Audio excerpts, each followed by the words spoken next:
both wrong. Amiga is better than Atari ST. Oh, hello. Welcome to 8-Bit Guy. I'm not the 8-Bit Guy, I'm just an 8-Bit Guy. Today I'm going to be trying to upgrade myself to become a 16-Bit Guy. Here's why. I'm setting myself another less grueling challenge than my recent video where I tried to make a hit song on my Commodore Music Maker. Check that out if you missed it. But today I'm going to move from Commodore 64 to Commodore Amiga, specifically my Gotek USB drive. Mine just kind of sits there looking ugly and exposed with pins showing. The reason we love these old machines is the nostalgia, the sounds they make, the way they look. This doesn't make any sound. I kind of miss that grinding metal on metal. Now you've probably already seen some great videos like the one by Retro Man Cave, for any of you cave dwellers who've stopped by my place, where he puts this inside an external housing. To enable that, I'm going to use this faulty external drive housing. In fact, don't you wish sometimes you could just smash them together and it would actually be done like magic? But as always, I like to take things a little further. So I'm going to attempt a sound mod where we make this sound like the Amiga floppy disk drive. So that's all coming up here on the 16-Bit Guy. Cue new opening titles.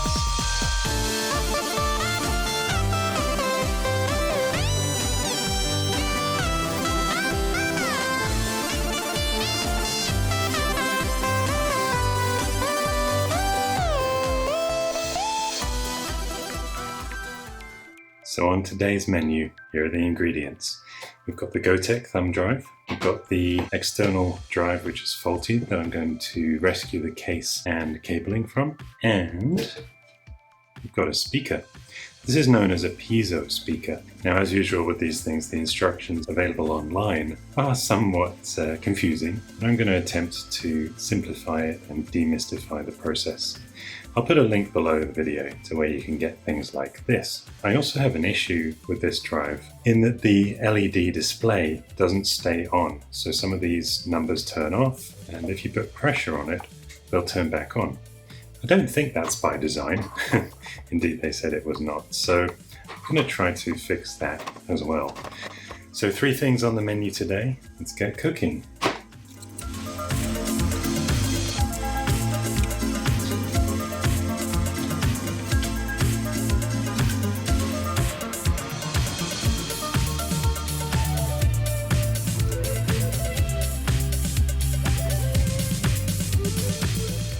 Basically, I've got to find 3 connections. First one is ground, which I'm pretty sure is going to be marked here as this one. Then we've got the +5 volts. And finally, the step wire. Now the step wire is literally the steps that the motor takes as it moves. And that's what's going to be sending the sound signal through here. Now this is marked here. It says 5 volts and ground. Alright, let's open up this cable. This is our 5 volts.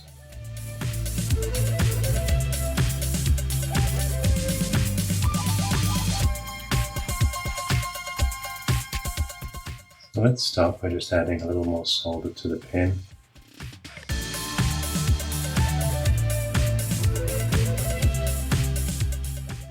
And then we can bring our 5-volt cable onto that.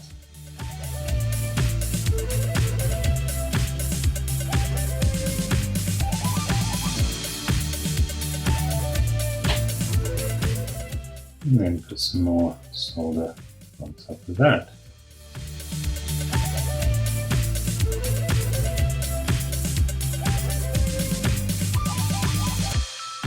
It's pretty solid. Add a bit more solder to the pin. And stick our ground cable on there.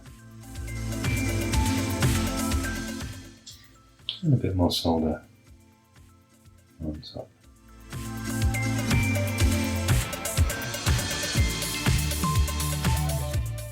Nice. Well, my maths isn't amazing, but I believe we're 2/3 of the way there. But we do need to find our step pin. It's kind of like a step brother, but it's if your brother was a pin. I suppose some people's brothers are pinheads. Well, I'm reliably informed it is pin 20. So we've got pin 1 on the bottom row, pin 2 on the top row, pin 34 over here.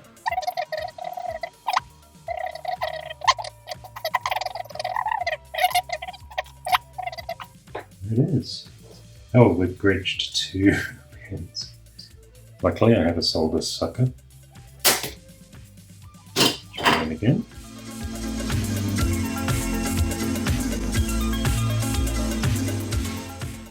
Our little step brother here.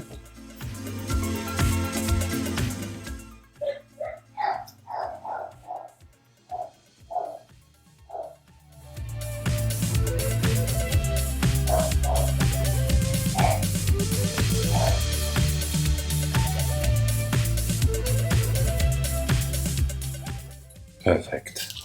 And I think before we go any further with the case exchange or the LED repair, the sensible thing is to go test this out. Here we go.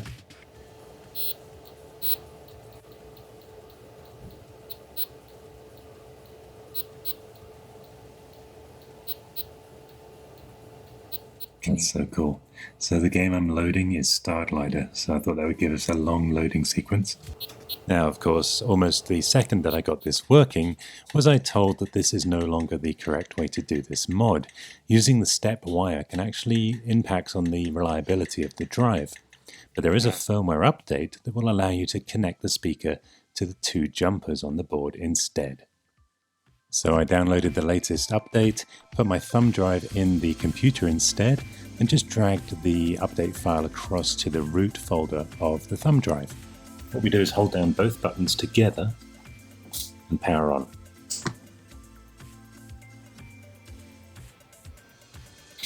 Seems to be doing some things.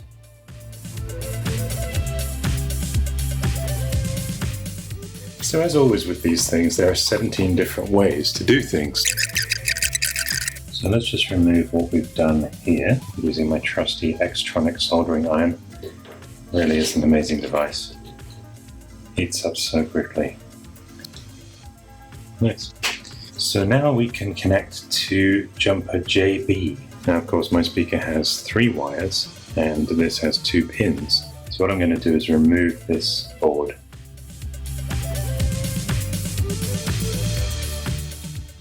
Just use a bit of leverage.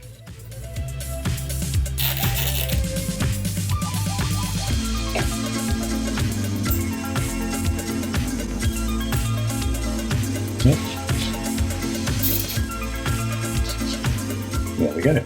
Put that on eBay. On second thoughts, we may as well use the cable from this, or at least 2 strands of it.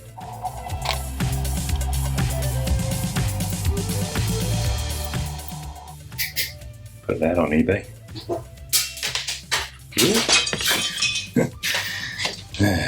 Expensive business. So I don't want to make this too permanent, so I'm going to modify this chip socket to go on jumper JB.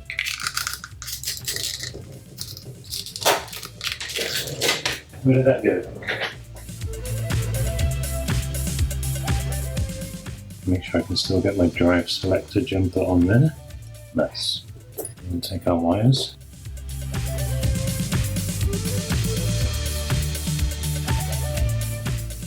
One.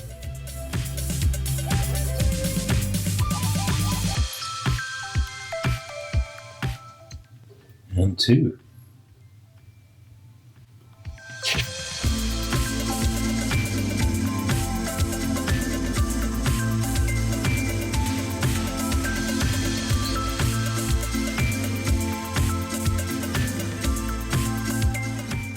Hokey makokey. Let's try this.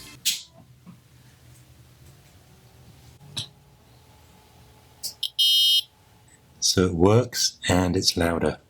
That's pretty cool. Well, that seemed to work rather nicely. Yeah, it definitely wasn't the metal grinding on metal sound that we're used to. But then it's never going to be with a speaker. But it's certainly evocative of the rhythm and the clicking. It's better than complete silence. You know, this portion of the mod has worked. Next up, I'm going to tackle the LED fault that I've been experiencing. I wonder how that is glued on. Just come out? It does. That was easy. And I'm suspecting that if I just reflow the solder, we might have a bit more luck.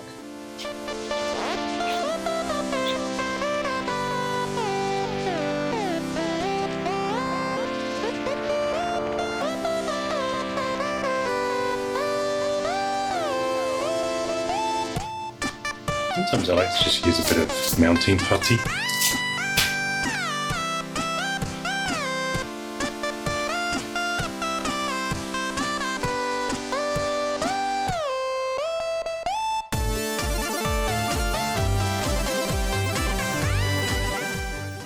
That was a good game, putty. The next part of the challenge is to move this into the external case. So I believe we do away with this cable completely. Goodbye, fine sir. And bring in our external case. This is interesting, it has an antivirus option on the case here. That must have been a special chip inside this Amitek brand.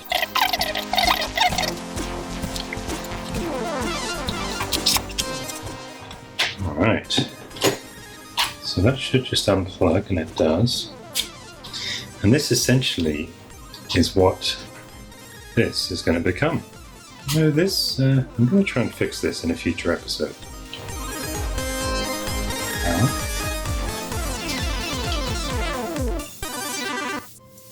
Connection.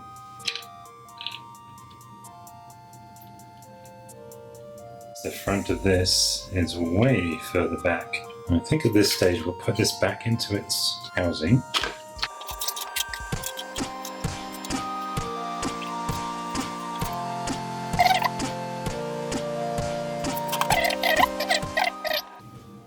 Nice. That'll give us a bit more volume if I leave the lid off. So you can see the screw holes line up nicely there. So that's going to be pretty good, because I'm not going to be ever daisy chaining this to another drive. And just pull that in a bit.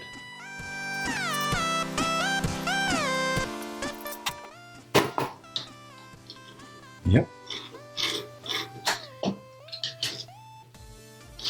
So let's see if that gives us the length we need.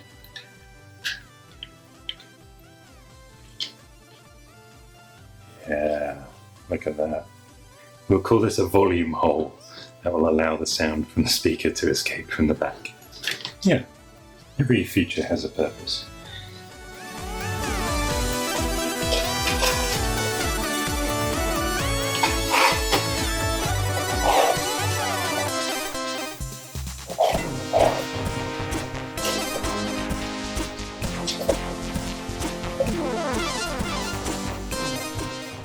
The fact that we don't have the top on this is actually causing us a bit of an alignment problem. So we still have a gap here for the sound to come out of. Thinking about it, it's going to make more sense to bring the speaker out this way.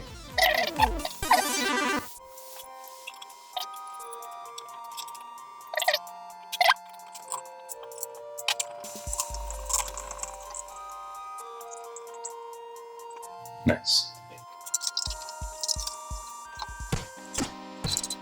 Helps if we put it on the right way round.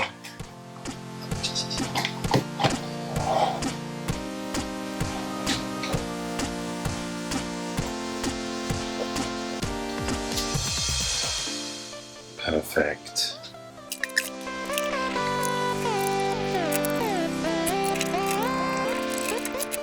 That last screw doesn't want to bite, so I'm going to try one with a bit more thread. This one also didn't go all the way down, so I'll do the same thing there.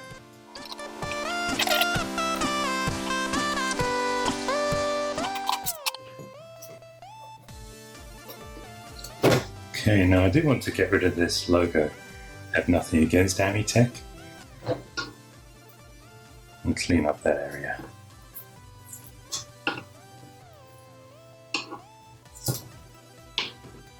Put that on eBay. Oops.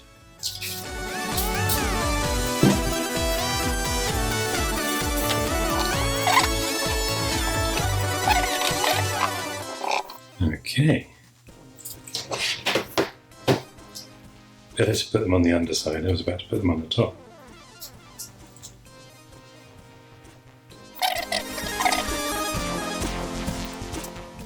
Do you think when Amitek were making these, they would ever imagine people would be retrofitting them with something like this? Probably not.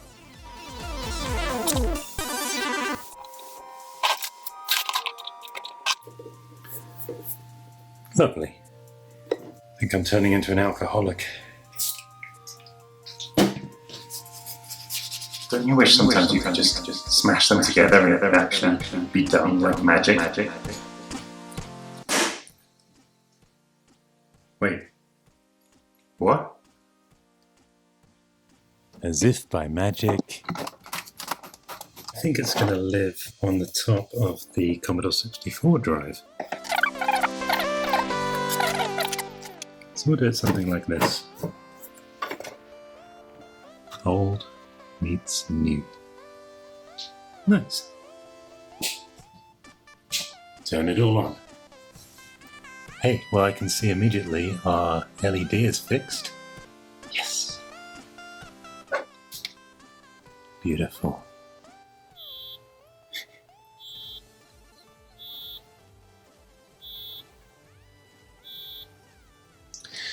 Yes, I'm getting some kind of a read error.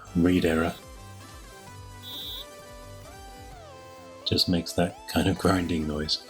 I kind of miss that grinding metal on metal. So something's not quite right because it's not seeing the disc. Now I've taken the controller board out just for a moment because, as pointed out by Chad's Arcade on the English Amiga board, it may be necessary on this Amitek device to make a little adjustment. So what we want to do is cut that tracer that's joining these two pins and actually bridge the other one. And what that does is it sends the RDY signal to pin 34 as required by the Amiga.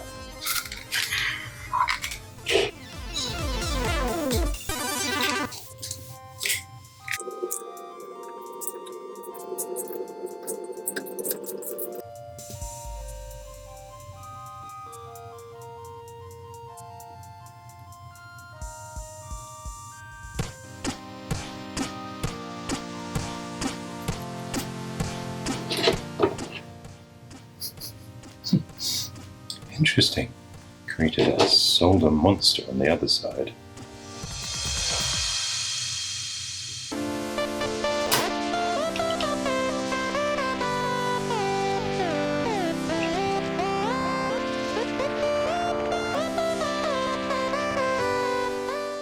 Okay, so I've got my Gotek connected just as I wanted it. Now let's turn on the Amiga. The moment of truth. Yes! See if you can hear it.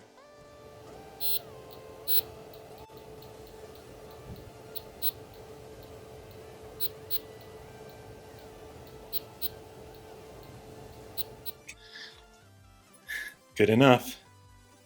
Good enough. Yeah, now we've got some other problems. Suddenly the floppy drive has become the least of my worries, as the Amiga won't turn on. I have power, however the screen is just black, and I'm wondering if something shorted out when I connected the floppy drive foolishly while the Amiga was still on. Yeah, so just off camera I swapped out the CIA chips, because this is the same chip in the different locations. And if you have a suspicion that one is faulty, as I had a suspicion that I'd maybe shorted out this one, which controls the floppy drives, you can swap them around. So I swapped them and I got a very different fault. Now that tells me that the one that was in here, which is now here, has indeed got a fault. So let that be a lesson to all of us, to always power off our machines before plugging in a innocent looking connection. But luckily I have a couple of spares, so I'm going to try swapping those, see if we can get the Amiga itself back up and running. So we'll pull out the suspected faulty odd CIA, and here's our replacement chip. So we must remember to line up the notch with the notch on the socket. Make sure all the pins are in. And just push down in one go with even firm pressure. Or in this case, as it's the odd CIA, with odd firm pressure. No. Alright, let's turn it on. We are back in business. Now this would be a good time to mention what this is. You probably can see, if I remove the floppy cable, that our even CIA chip is raised up and has a cable coming off it. So this is the other part of this mod. That cable runs actually through the trapdoor and just to outside my case. I leave it loose because I'm never really wanting to drill holes in the original machine. This way I can always undo a mod without permanent damage. But what this does is it swaps the DF0 and DF1 so that at the flick of a switch I can use my external drive as DF0. Now the reason you want to do this is because a lot of games were actually coded to look for DF0. So although you can boot from DF1, usually by holding down both mouse buttons while you turn on the machine and changing the boot selection, a lot of games won't actually work. So all this does is it swaps a couple of the pins around, tricking the Amiga 500.